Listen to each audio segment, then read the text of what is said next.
Episode 4 dibuka dengan ketegangan di TK Muchang. Dongmin datang tepat saat mendengar Mison memanggil Yungran dengan sebutan nyonya. Wajahnya jelas penuh tanda tanya. Namun Mison cepat berimprovisasi, pura-pura sedang menelepon seseorang dan mengalihkan perhatian. Setelah Dongmin pergi, Mison menegaskan bahwa ia akan menjaga rahasia Yungran. Tapi dalam hati, ia masih gelisah setelah tahu masa lalu Yungran sebagai mantan narapidana dan juga tentang ibunya yang punya catatan buruk. Sementara itu, warga Muchang mulai memperhatikan CCTV yang dipasang Yungran di sekitar rumah. Meski penasaran, mereka memilih diam agar guru baru itu tetap merasa nyaman tinggal di desa kecil mereka. Di Seoul, Sonyung mulai melangkah lebih jauh dengan melaporkan Yungran sebagai orang hilang. Awalnya polisi menolak, namun setelah ada tekanan dari atasan, laporan itu diterima. Di sisi lain, anak buah Donghong terus mencari keberadaan Soyung, ibu Yungran. Tapi gagal karena sahabat Soyung lebih dulu memperingatkannya. Heji mulai menyelidiki kamar rahasia peninggalan pimpinan Ga Sung-ho. Tanpa sengaja, ia menemukan ruangan penuh monitor CCTV yang menampilkan data penting tentang Yungran. Tak lama kemudian, Butler Choi dan Chol-su datang menemuinya. Mereka mencoba merayu Heji agar mau berbagi informasi tentang keberadaan Yungran, menawarkan kerjasama untuk mendapatkan keuntungan bersama. Namun Heji menolak dan tidak langsung memberitahu siapapun.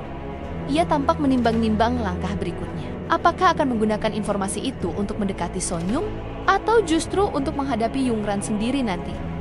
Kembali ke Muchang, Yungran masih berusaha menyesuaikan diri sebagai guru TK. Saat mencoba menertibkan murid-murid dengan gaya bodyguard, ia justru tak sengaja merobek dinosaurus, mainan kesayangan mereka. Tangisan anak-anak pun pecah dan Yungran panik. Dongmin yang mendengar keributan segera datang dan menegurnya keras. Masalah belum berhenti di sana. Saat uang iuran sekolah mendadak hilang, Mison yang panik langsung menuduh Yungran. Bayangan masa lalunya sebagai mantan narapidana membuat tuduhan itu terasa masuk akal. Tapi Yungran tidak tinggal diam. Ia segera melacak penjual alat tulis yang sebelumnya datang ke sekolah dengan langkah cepat. Ia mengejar pria itu hingga berhasil menghentikannya di sebuah minimarket desa dan membawanya ke kantor polisi.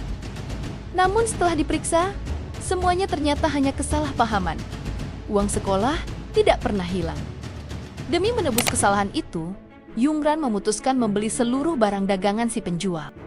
Dalam perjalanan kembali ke sekolah, Dongmin akhirnya memecah keheningan.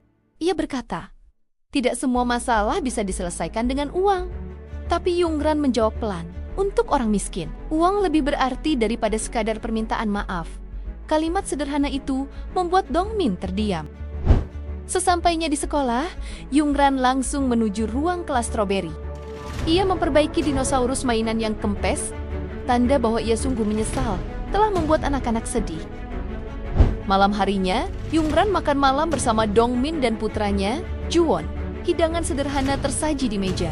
Ternyata biaya sewa rumah Yungran memang sudah termasuk makan bersama keluarga Dongmin.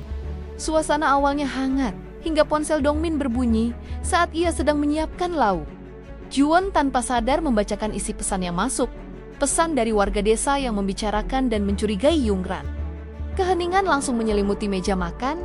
Yungran hanya tersenyum tipis dan pergi mencoba menutupi rasa tak nyamannya.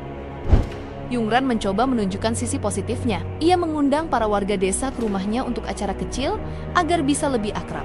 Mison dan Dongmin membantu menyiapkan bahan-bahan. Dan tak sengaja Dongmin sempat melihat Yungran bersama Sungtae, pengusaha yang pernah ingin membeli tanah sekolah. Sementara itu, Lee Don dikejutkan oleh Heji yang telah meninggalkan rumah mendiang pimpinan Ga Sung-ho. Kembali ke Muchang, Yungran yang sedang bersiap melihat Dongmin datang mengantarkan minuman.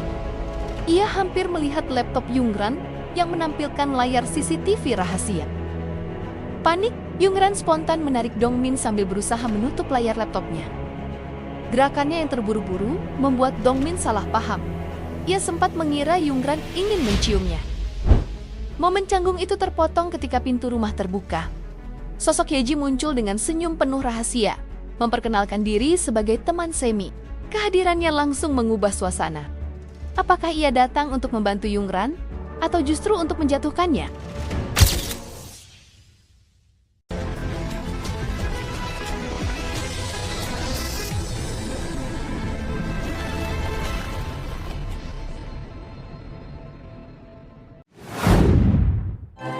Drama Lur. Thank you for watching. Don't forget to subscribe.